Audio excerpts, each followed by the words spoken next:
Hey guys, welcome to my spooky season series.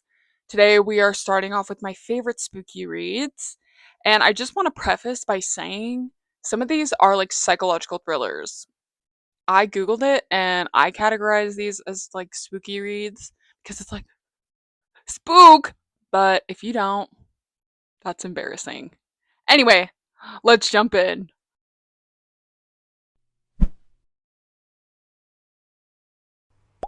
Okay, I know it's Wednesday and I said I was going to post this on Thursday, but I don't even know why I started that schedule in the beginning because I had already messed it up. So I should have just quit there. But alas, I did not. So I forgot I was going to be gone the weekend of the 26th. So I will have something very special for the first week of November. Don't know when that will be posted. But some people know about my little special surprise, some people don't. So you will be shocked, and I'm excited to share that with you. Okay, we're going to start with a book I absolutely loved. I did read it in 2020, so I'm a little fuzzy on the details, but from what I can remember, I loved it. So let me read the synopsis for you. Twins Janie and Jamie King are inseparable. Stuck in a cabin in rural Washington with their alcoholic father, they cling to one another for safety and companionship.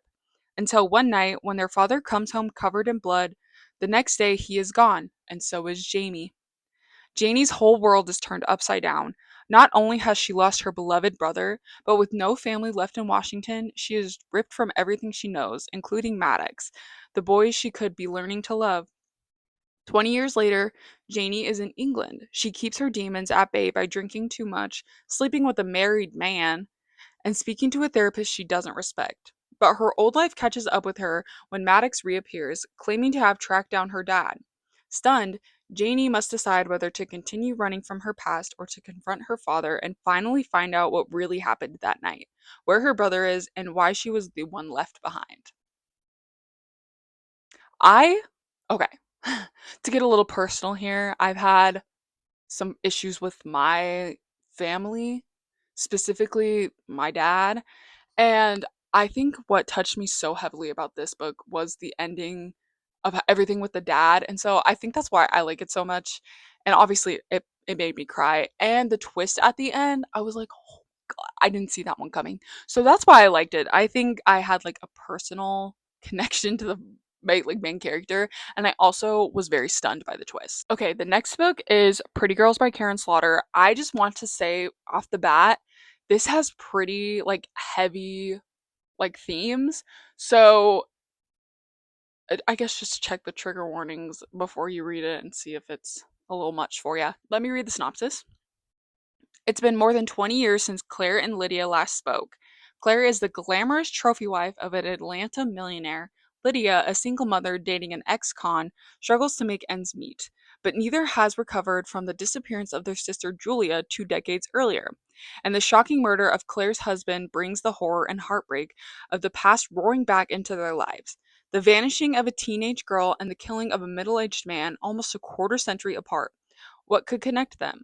As they form a wary truce, the surviving sisters unearth the secrets that destroyed their family all those years ago, and find the astonishing truth where at my gosh, where they least expect it.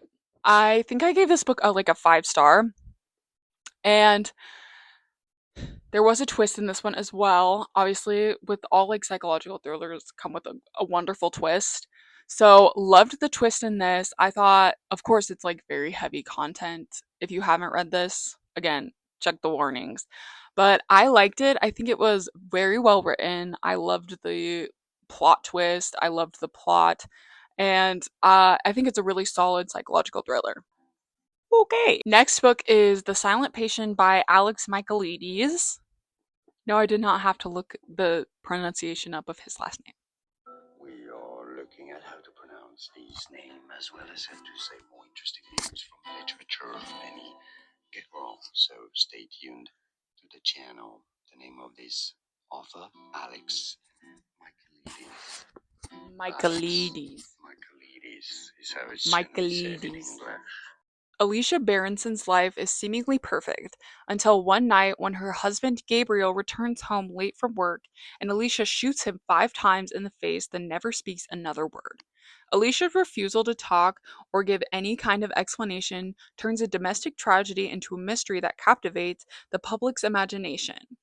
And she, the silent patient, is hidden away from the tabloids at the Grove, a secure psychiatric unit in North London.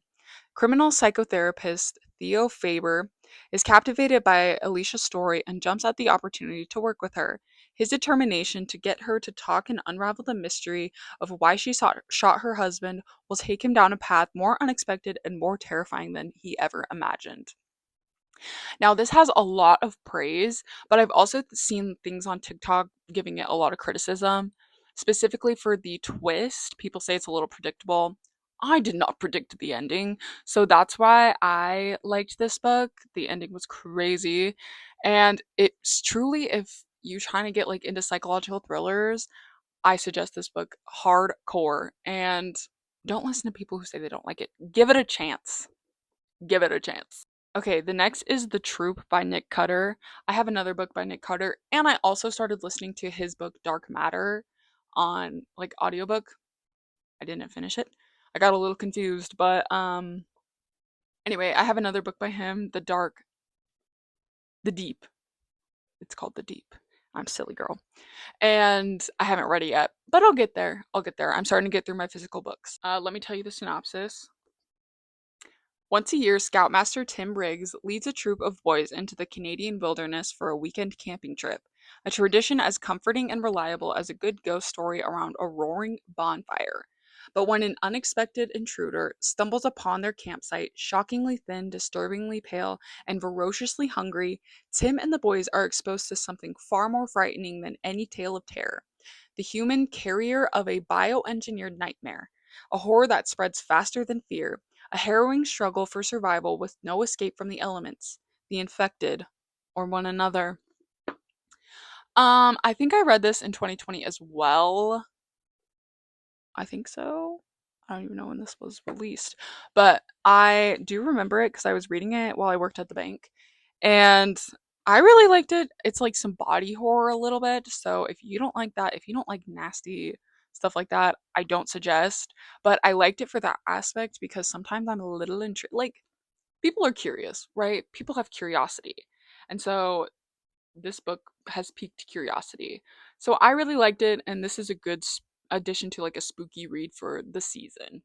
Okay, so my next favorite spooky read is Ask for Andrea, and it's about Megan, Brescia, and Sky have one thing in common. They were all murdered by the same man. He hunted them online, masquerading as an eligible bachelor. Then he played the perfect gentleman, a thick layer of charm and thousand-watt smile, hiding the fact that his dates end in a shallow grave. The only thing that keeps him from killing again? The women he murdered. Megan, Brescia, and Sky might be dead, but they're not gone. They found each other, and they won't rest until they find a way to stop him. The haunt is on. And now I think that's perfect as a spooky read because it has the element of like paranormal, right? So I really liked this book. It has really good reviews on Goodreads, and it switches from like POVs. I love books that switch POVs.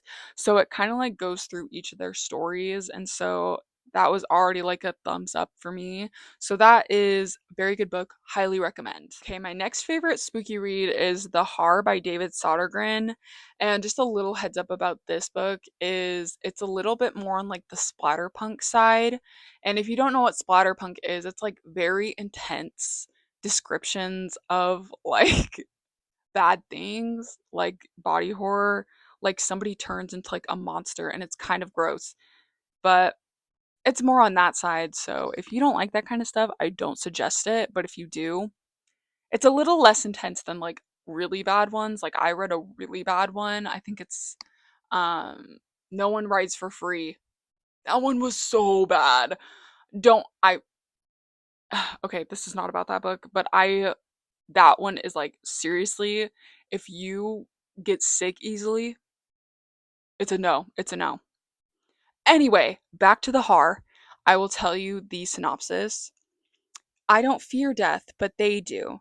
Muriel has lived in the Scottish fishing village of Witch Haven all her life. She was born there and she intends to die there. But when an overseas property developer threatens to evict the residents from their homes and raze witch haven to the ground in the name of progress, all seems lost until the day a mysterious fog bank creeps inland. The Har. To some, it brings redemption. To others, it brings only madness and death. What macabre secrets lie within the Har? Romantic and deranged, the Har is gore-soaked folk horror fairy tale from David Sodergren, author of The Unforgettable Island and Maggie's Grave. Haven't read either of those, but I liked it for the aspect of like yuck. Like, I just need to throw one of those in there, right? Because if you like those kinds of books, then I think you would enjoy this just because it's more on like the light side of like splatterpunk and like body grossness, right? Okay, my next book is The Perfect Child by Lucinda Berry. And this rendition of like this plot is kind of played out as like evil kid. But there was one that I read a while ago called Baby Teeth. That book sucked. I did not like that book.